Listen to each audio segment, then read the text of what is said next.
Not too long ago, maybe a fortnight ago, I was thinking about my past relationships and wondering out loud why some were better than others. There was a very interesting pattern. So, the later years, at least the most recent relationships, were way better than the former past relationships. And it's just like, is that a time element? Apparently not.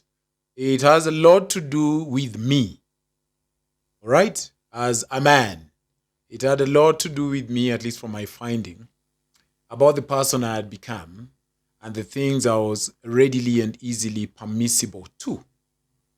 And hence the conversation tonight.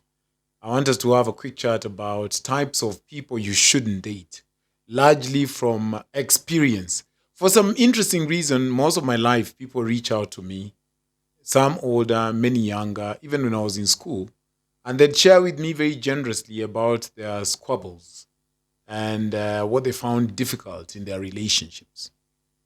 And I wondered why for a long time. Maybe I look like somebody who knows. And so I would often listen very keenly and sympathetically and offer my best advice. Of course, it was up for them to take it or leave it. And many times they would come around with another version and so on and so forth.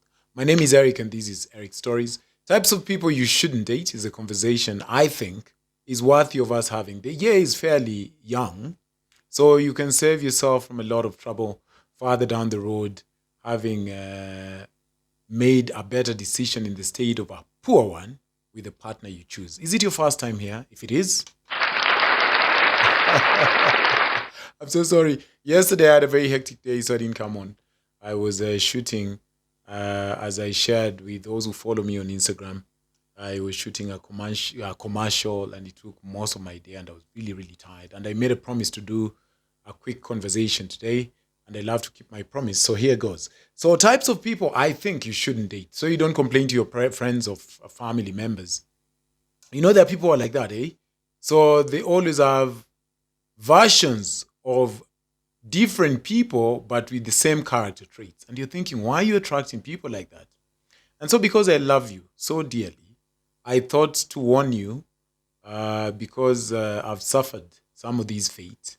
And so you could just tell siku njema waswahili wanasema unajulikana asubuhi. If you're not a Swahili speaking person, I don't know how that would be translated in English. But yeah, you can tell a good day earlier on in the morning, loosely translated. If you're a lady, all right, don't, and I repeat, don't date a homosexual. A homosexual is somebody who dates you with the sole purpose of looking for a place to stay. They're looking for your house to live in. Can you imagine? Yes, that's what a homosexual is. So you're busy thinking, oh, he has a broad chest and he's so tall and very cute. Oh my goodness, he smells nice. He's just looking for a place to stay. And how do you tell a homosexual? All of their conversation are around things that they're in between. They are never quite employed. They are never quite in business. They don't quite have a home address. So they're in between apartments and in between jobs and in between tenders and in between contracts. Many times, homosexuals have the capability of giving you acute character development because they're not grounded. All right? If he's always in between things, you want to rethink dating them seriously. Maybe you can just hang out, but anybody who's in between things, anybody who thinks you are housed as a lady, is a great abode for them to move into and to, sleep on your couch or eat your food in your fridge. Maybe it's not a good idea to start dating them, regardless of their height, regardless of their very powerful kisses. All right? If you think about it really well, the reason I was telling you the story earlier about the people I dated, I was thinking about that, and then it's dawning on me maybe much later than I ought to have. The person sitting next to you in your boyfriend or girlfriend represents your consummate wisdom. You've chosen them. So even when people complain about relationships and how tough they are and how mean their girlfriend or boyfriend is, That's a representation of your choices and your consummate wisdom. So you want to either deal with that success of a relationship or discard it. But that is your depth or breadth in terms of choice. You're responsible for that choice. I think when it dawned on me like that, I was just like, oh my God. And so it goes without saying that the younger I was in my yesteryears, the poorer were my decisions.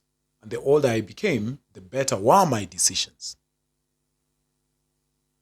Don't date a narcissist. Anyone who has an inflated, important sense of self, a narcissist. It never quite ends well with a narcissist. Yeah? Or are you a narcissist? I wonder how two narcissists would get along. All right? Don't date somebody who just got out of a serious relationship. You're not a master healer. You're not Jesus Christ of Nazareth. You're just Teresa. You're just Jane. They are healing. They've been dating for 9 years, proposed to the ex 4 times. That thing has broken up. You can't just come in there. He broke up on Tuesday of last week from a 9-year-old relationship, and you're coming into the relationship. That doesn't go well. Chances are you're a rebound. All right? Don't date somebody who swears by their vices and they say that's who they are. They are perpetually rude. That's who I am. They don't apologize.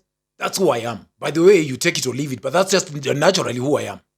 They insult people. That's who I am. They lack empathy. Imagine that's who I am. You just take it or leave it. No.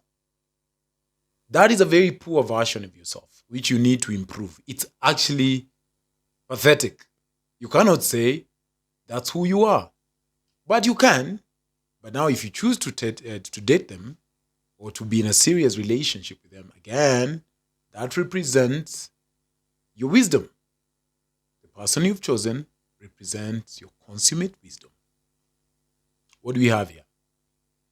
I think it also helps now because of the social media age we live in. You want to maybe look through their tweets and Facebook posts, and if they have something crazy that they've posted, maybe they're insulting women online, or they're insulting men online, or they are saying crazy things. It's important because it's just a matter of time before that woman or man becomes you. People are who they are. You know, I hear these a lot, people saying that I have a sister, I would never treat a woman like that, or I have a daughter, I would never treat a woman like that. But that completely negates the fact that women are humans, as are men, all right? So remember, character is what somebody does when nobody's looking. So if somebody doesn't care enough to watch the things they write, it could be that it represents their belief system. So maybe you want to do some digging. We are very good with this sort of stuff. Like if you get some symptoms, you shouldn't be doing this, but a lot of people are given to Googling them.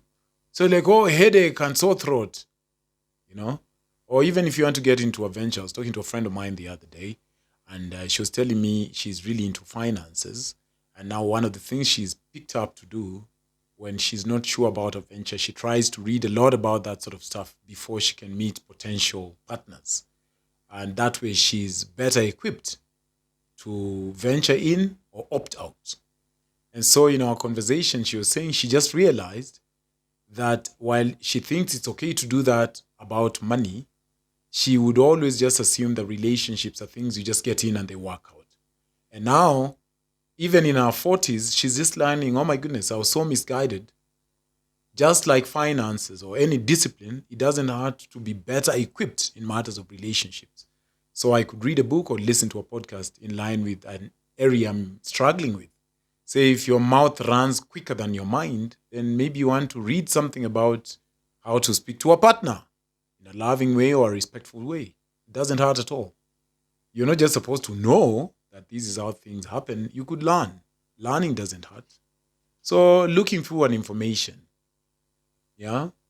looking through an information they've posted can save you a lot of trouble, right? And then somebody who asks for money, that is something you want to avoid. You've met on one date, it's like, hi, okay, I need a favor.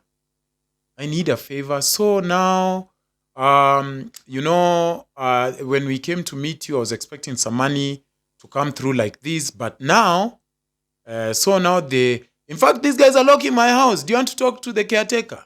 I don't know you. I don't know you. Joachim, we met on Tuesday. Now you're asking for money. Huh? Jessica, just relax a little bit. Of course, most people fall in on hard times, but in the initial stages, you want to ask your aunt maybe, or your mom or dad perhaps.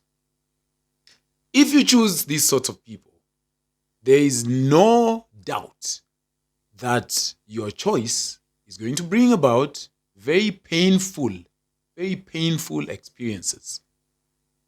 Because, people bring with them their baggages. And if it's written on the wall in the beginning of your conversing stage, maybe you want to opt out now before it's too late. What do you think? What are the type of person shouldn't somebody date? Let me know.